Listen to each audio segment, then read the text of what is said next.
La Guerra Civil Española, aquel conflicto que se desarrolló entre 1936 y 1939,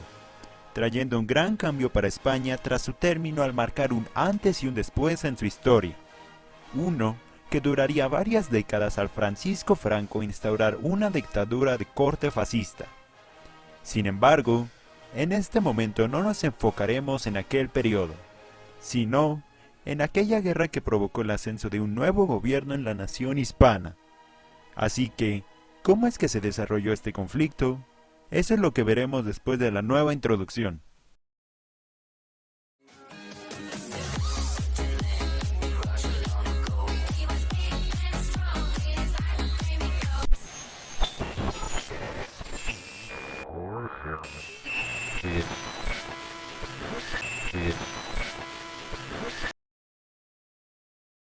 Vamos a terminar con la cobardía,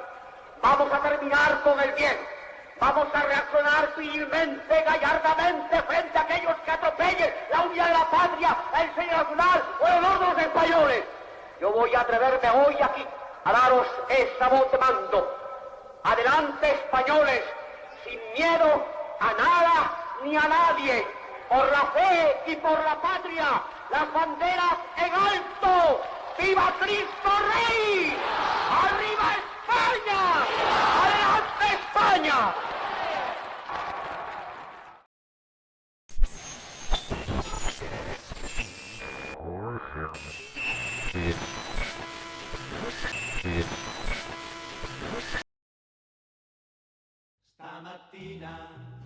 De manera oficial, el conflicto armado comenzó el 17 de julio de 1936 tras un golpe de estado provocado por los nacionalistas españoles, el ejército y otras clases sociales, quienes, dada la victoria del Frente Popular en las elecciones llevadas en aquel año, decidieron alzarse en armas en contra del nuevo gobierno. ¿Pero por qué de esto? Para poder concentrarnos en el desarrollo más que nada, resumiré esta parte en el que el gobierno popular estaba lleno de socialistas, comunistas, republicanos y, en el momento en el que estalló el conflicto, de anarquistas.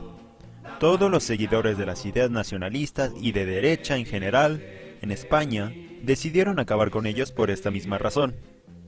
Esto, evidentemente, fue algo que se fue desarrollando a lo largo del poco tiempo en el que la Segunda República Española existió, siendo los mayores exponentes de estas ideas los famosos José Antonio Primo de Rivera y Francisco Franco, quienes formaron parte de las múltiples expresiones de la derecha española que había en la nación. Sin embargo, hay que aclarar que su relación era muy cuestionable, ya que Franco nunca se confió de los falangistas por más que estos profesasen ideas similares a las suyas. Si quieren hacer una comparación, sería algo similar a Trotsky y Stalin. No obstante, Franco sería una de las caras del golpe, mas no Primo de Rivera, ya que éste se encontraba detenido por las autoridades al momento del estallido del conflicto, y que, lamentablemente para sus seguidores ideológicos que aún lo obedecían,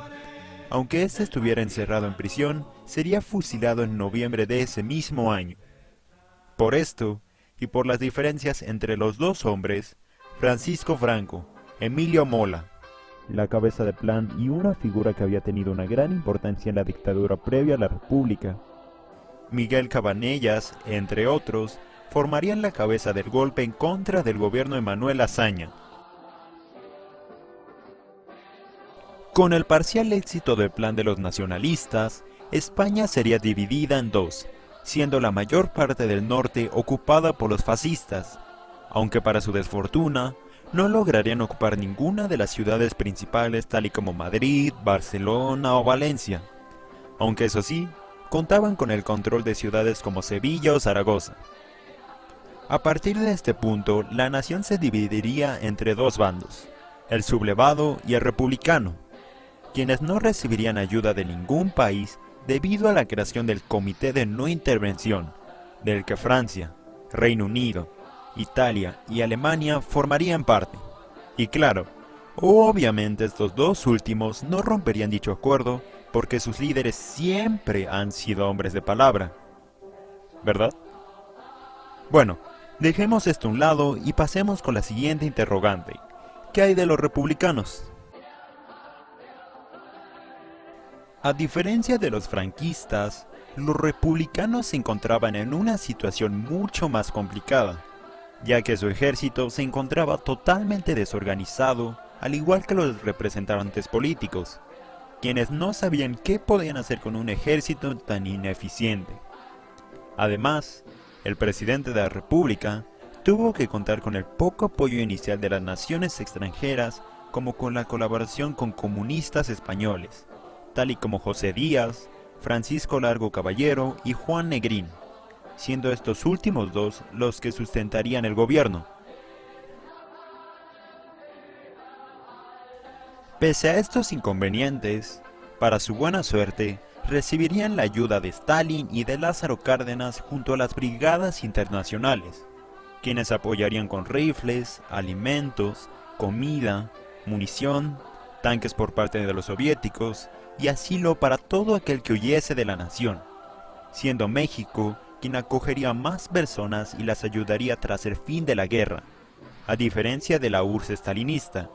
quien se apropiaría con una buena cantidad del oro español al pedir ser resguardada por los republicanos,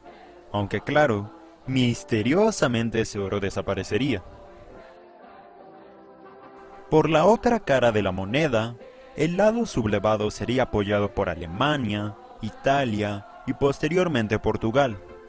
quienes igualmente los apoyarían mayormente con armas y miles de voluntarios que harían una gran diferencia en cuestión numérica. Estos servirían mayormente por el sentimiento anticomunista que la nación germana y latina expresaban fervientemente,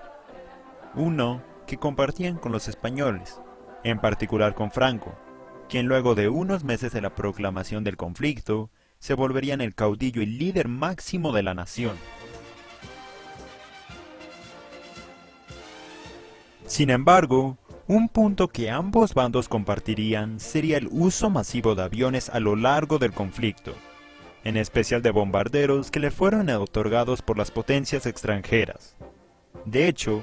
gracias a ellos, los fascistas lograron cometer múltiples ataques a zonas civiles controladas por sus oponentes,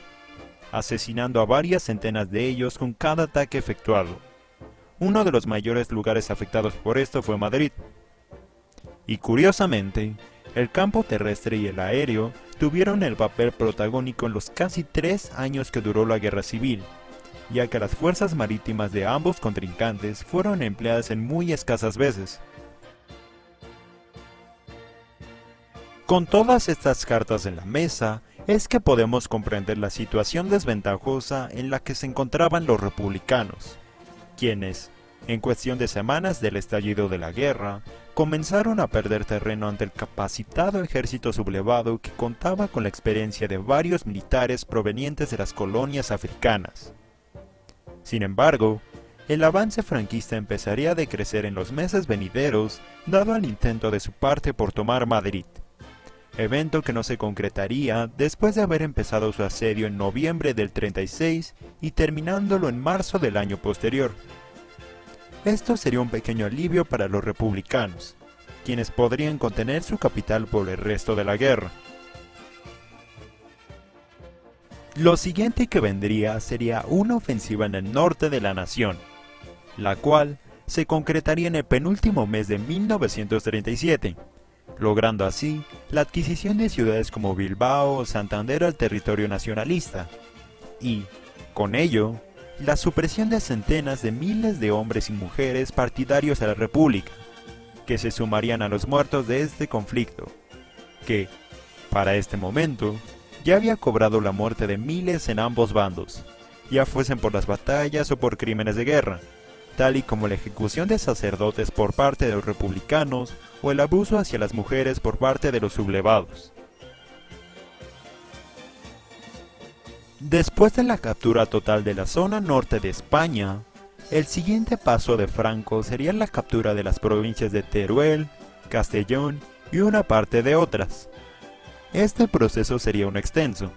ya que la duración de este ataque duraría desde el final de la adquisición del norte hasta finales del año siguiente, en donde luego de la ejecución de batallas como la de Teruel o la de Ebro, los franquistas se alzarían con la victoria una vez más. La penúltima fase del conflicto sería la ofensiva hacia Cataluña, que se concretaría en febrero de 1939, la cual logró realizarse con cierta facilidad gracias a que los republicanos en dicha zona se encontraban aislados del corazón de su nación, por lo que su anexión a la causa nacionalista no sería un gran inconveniente. Con la inminente victoria del bando sublevado, los republicanos ejercieron una vaga resistencia durante febrero y marzo, ya que, a partir de este punto, miles de españoles, ya fueran civiles o políticos, comenzaron a emigrar de España para irse a otros países, entre ellos México, la URSS y Francia, siendo este último país a donde Manuel Azaña se iría a finales de febrero, dejando a la República desolada durante el próximo mes, el último de la Segunda República Española. Finalmente, el 1 de abril de 1939, la República capitularía de manera oficial ante las tropas sublevadas, instaurando a partir de ese momento la dictadura del Generalísimo, una que se prolongaría por las décadas venideras.